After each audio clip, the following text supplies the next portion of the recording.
સનાતન ધર્મની જય હો, જય હો, જય હો.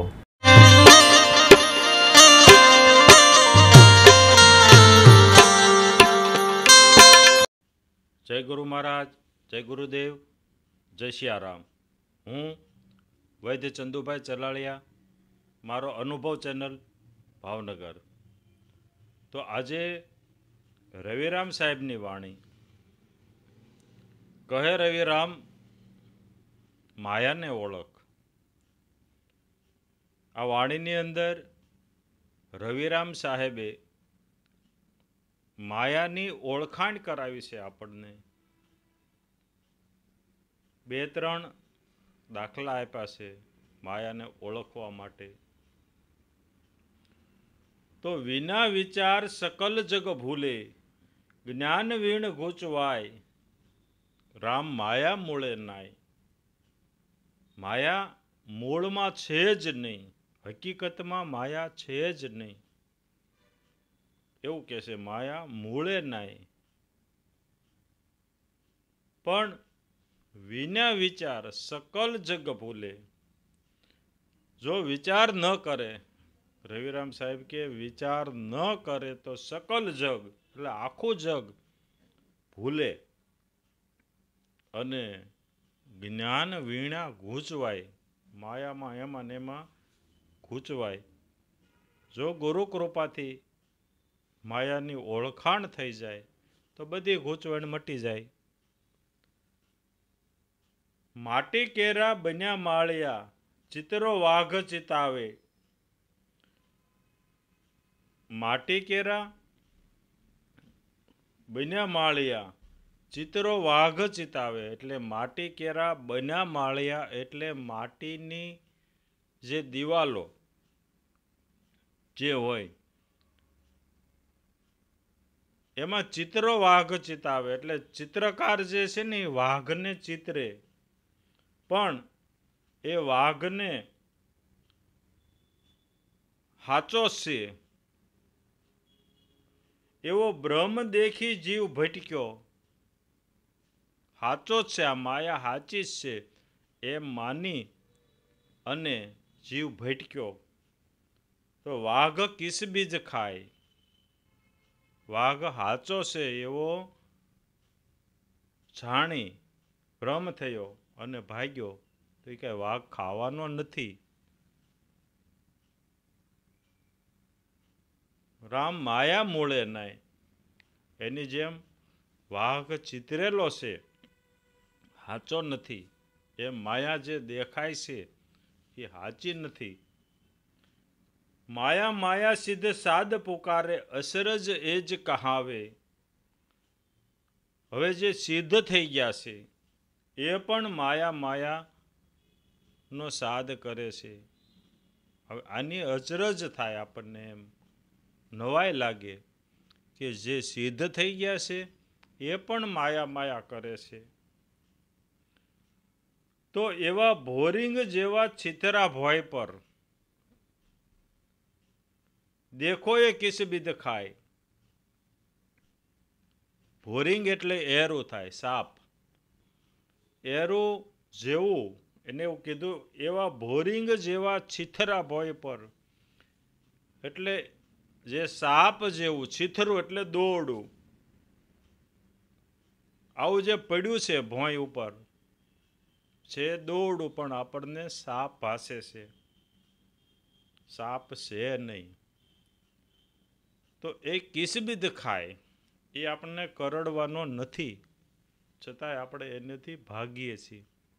એ માયા ખરેખર સાચી છે નહીં, છતાં પણ એની પાછળ આપણે જિંદગી ખર્ચી નાખીએ છીએ. રામ માયા મૂળે નાય. પછી ખેતર બડા બિન રખવાલા, ઓડા ઊભા કીના. ખેતર મોટું જબર હોય, એનો રખવાળો કોઈ ન હોય, પણ એમાં ઓરડું ઊભું કરી દે. ઓરડા એટલે કે એક ઊભી લાકડી ખોડે, એક આડી લાકડી 2-2.5 ફૂટની બાંધે, પછી એની ઉપર જૂના કપડાં પહેરાવી દે ખેડૂત, અને એકાદું માટલું જૂનું હોય એ માટલું પહેરાવી દે એટલે માણસ જેવું લાગે, આને ઓરડું કે. આવું ખેતરમાં તમને ક્યાંક ક્યાંક જોવા મળશે. એટલે ખેતર બડા બિન રખવાળા, કોઈ રખવાળ છે નહીં, ખેતરમાં મોટું જબર છે, એમાં ઓરડું ઊભું કરી દે. તો અકલ વિનાના એ ઓરડાને ન ઓળખ્યા. જે અકલ વિનાના હતા, અકલ વિનાના જે હતા એને એ ઓરડાને ન ઓળખ્યું. દેખત હરણા બીના, તો જે હરણ છે અથવા અન્ય પશુ જે ખેતરના પાકને નુકસાન કરતા હોય એવા અન્ય પશુ, એને અકલ વિનાના કીધા. તો એ અકલ વિનાના એ ઓરડાને ન ઓળખ્યા કે આ ઓરડું છે, માણા નથી એમ. પણ એને એમ થયું કે આ માણસ છે, એટલે બી અને ભાગ્યા. અકલ વિનાના ઓરડાને ન ઓળખ્યા. દેખત હરણા બીના, બી ગયા. હરણા કે જવાય નહીં.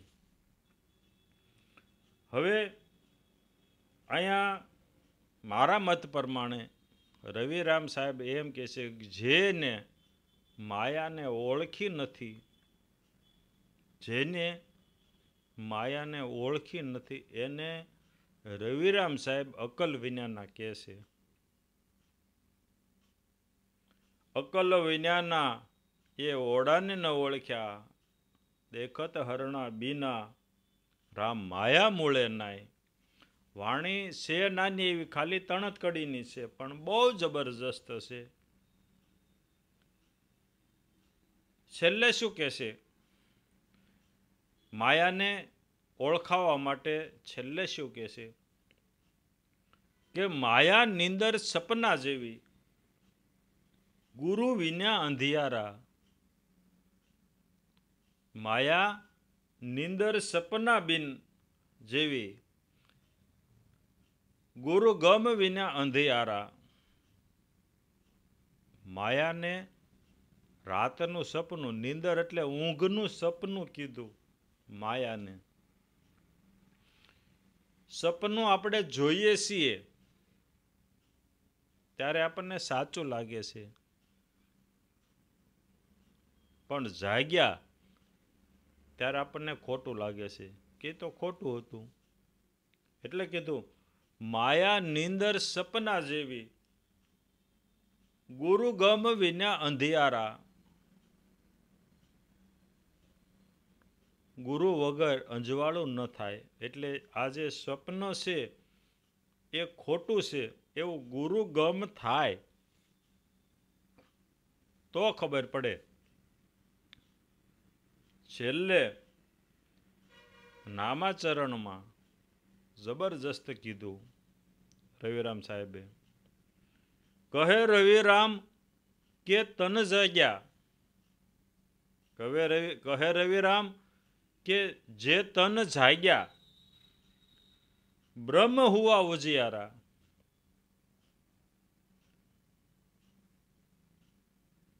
જે તન જાગ્યા, રવિરામ કહે છે જે તન જાગ્યા. પથારીમાં જાગ્યાની વાત નથી કરતા, ઘરમાં જાગ્યાની વાત નથી કરતા, પોતાના બેડરૂમમાં જાગ્યાની વાત નથી કરી. પોતાના બેડ ઉપર સૂતા હોય ને જાગ્યા એની વાત નથી કરી. કે ખાટલામાં સૂતા હોય કે નીચે પથારીમાં કરીને સૂતા હોય, એમાં જાગ્યાની વાત નથી કરી રવિરામ સાહેબે. રવિરામ સાહેબ કહે કે જે તન જાગ્યા, તનમાં જાગ્યા, આ શરીરમાં જે જાગ્યા, એને બ્રહ્મ હુઆ ઉજિયારા. બ્રહ્મ હુઆ ઉજિયારા એટલે ઉજિયારા એટલે અંજવાળું થયું. અંજવાળું આપણે રાત્રે જોવો, જે ગામમાં લાઇટ જ ન હોય અને અમાસનું અંધારું હોય ત્યારે જે ઝાડ છે, મકાન છે, એ છે ખરા પણ દેખાતા નથી. પણ સૂર્યનો જ્યારે ઉદય થાય, અંજવાળું થાય, ત્યારે મકાન કે ઝાડ બધું દેખાય. એમ રવિરામ સાહેબ કહે કે જે તન જાગ્યા ભયા બ્રહ્મ ઉજિયારા, એને બ્રહ્મ દેખાણો, જાણ્યો, ઓળખ્યો. આપણે રાત્રે ઝાડવા 10 ઝાડવા હોય, અમાસનું અંધારું હોય, ગામમાં લાઇટ ન હોય, આપણી પાસે પણ ટોર્ચ ન હોય, તો આપણને ઝાડની ઓળખ નહીં થાય આ લીમડો છે, ખીજડો છે કે આંબો છે. પણ સૂર્યનો ઉદય થાય, ઉજિયારું થાય, અંજવાળું થાય, પ્રકાશ થાય એટલે આપણે તરત ઓળખી જવાના છે કે આ લીમડો છે, આંબો છે, ખીજડો છે, પીપળો છે. એમ જો જે તન જાગ્યા, જે તનમાં જાગ્યા છે એને બ્રહ્મ ભયા ઉજિયારા, એને બ્રહ્મની ઓળખાણ થઈ. રવિરામ સાહેબ કે આપણે જોકે ઘણી વખત ઉદાહરણ આપેલું છે અગાઉના વિડીયોમાં માયાને સમજવા માટે. ફરી એક વખત નવા દર્શકો માટે કે આપણે ઉનાળાની અંદર 11 વાગ્યાથી લગભગ 3-4 વાગ્યા સુધી આમ ખેતરમાં જોઈશું આપણે ખૂબ તડકો હોય તો આપણને ઝાંઝવા બળતા દેખાશે. ઝાંઝવા મતલબ પાણી, ચોખ્ખું પાણી આમ ભર્યું છે એવું દેખાશે આપણને. પણ એ આપણને ખબર છે પાણી નથી. તડકાના લીધે, વરાળના લીધે આપણને પાણી લાગે છે. એટલે આપણને ગમે એવી તરસ લાગશે તો લાગી છે તો આપણે ત્યાં પાણી પીવા નહીં જઈએ. આપણે કોઈના ઘરે જઈશું, પાણીયારે જઈશું, ગોળે જઈશું કે નદીના કાંઠે જઈશું, પણ એની પાછળ આપણે નહીં જઈએ કારણ કે આપણને ખબર છે. પણ એને મૃગજળ કીધું. મૃગજળ શું કામ કીધું? કે મૃગ જે છે એને ખબર નથી કે આ પાણી છે, તો એની તરસને મિટાવવા માટે પાણી પીવા માટે દોડ્યા જ કરે, દોડ્યા જ કરે, દોડ્યા જ કરે અને તરસ્યું મરી જાય.